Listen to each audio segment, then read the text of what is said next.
Hello everyone, আমি মিষ্টি। তোমরা সকলে কেমন আছো? আমি তো বেশ ভালো আছি।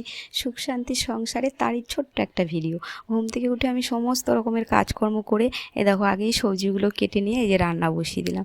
আগে এই যে আমি ভাতটা বসিয়ে দিলাম, তারপরে এখানে জুস করতে লেগে গেছি একটা। এটা দেখে মনে হচ্ছে না মশলা করছি, কিন্তু না, দেখো কি ঘটনাটাই হয়ে গেল আমার সাথে। তো এই দেখো এখানে জিরেটা আমি শুকনো খোলায় ভেজে নিচ্ছি সুন্দর করে, তাহলে বাটা হয়ে যায়। আর মাছে নুন হলুদ মাখিয়ে যে মাছ ভাজাটাও বসিয়ে দিলাম। তারপর এখানে আমি না দুটো বাটা করব। চলো কি বাটা করছি তোমাদের বলছি। এখানে হচ্ছে আমি পেঁয়াজ, রসুন, শুকনো লঙ্কা আর কালো জিরে ভেজে নিয়ে এটার একটা বাটা করব। আর যখনই না আমি বাজার থেকে চিংড়ি মাছ আনি, ওর মাথাগুলো না আমি ফেলে দিই না, ওটা ভালো করে কড়কড় করে ভেজে নিয়ে শুকনো লঙ্কা ভেজে শিলে বেটে বাটাটা কিন্তু ভারী সুন্দর হয় খেতে। তোমরা করে দেখতে পারো, তোমরা কিছু মনে করো না। তবে খাওয়াটা হচ্ছে নিজের ওপরে, কে কীরকম ভালোবাসে খেতে। তো এই দেখো এখানে তারপরে আমি এই যে উচ্ছে আলু আমি ভেজে নিলাম। তো এখানে উচ্ছে আলুর পরিমাণটা না অনেকটাই বেশি বলে আগে আমি উচ্ছেটা ভেজে নিয়ে তারপর আলু ভেজে নিয়ে তারপর ডিমটা মিশিয়ে আবার উচ্ছেটা দিয়ে নামিয়ে নিলাম।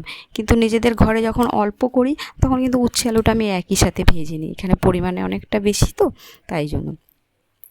এখানে দেখো আমি মাছের ঝোলও বসিয়ে দিলাম।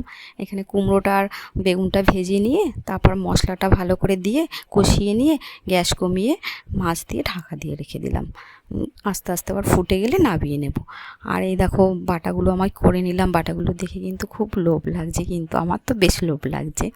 তো যাই হোক, এই দেখো তারপরে এই দেখো এই যে এতগুলো যে আমি রান্না বান্না করছি, তার জন্য কিন্তু আমার অনেকটা পরিশ্রম হয়।